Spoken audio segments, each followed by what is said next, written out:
Now, it's always great as a shop owner to come down and see the mentorship, the teaching happening. And I just came down and caught this young man in a teaching moment. What happened? Explain the story, James. What were you just doing with Drew over here?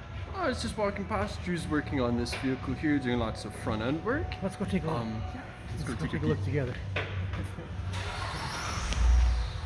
And what was the question? What did we learn? Drew is just essentially showing me the importance of when installing a control arm, of making sure that the weight is Well, it's tightened in its normal range of motion when it's going to be at rest. So you don't twist the bushings out of the new part. Yeah, it's mainly more like when you lift the car up, the suspension's always hanging. So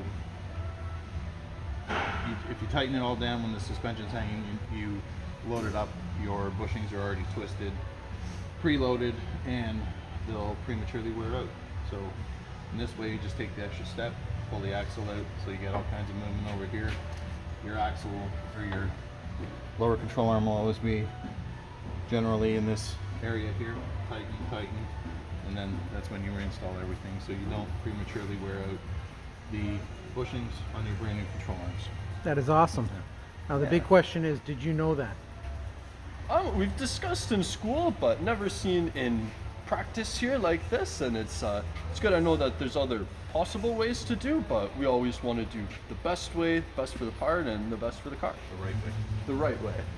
Like that. There you have it. There you go, guys. Urban Automotive, safety first. Thanks for this teaching moment, James. That was awesome.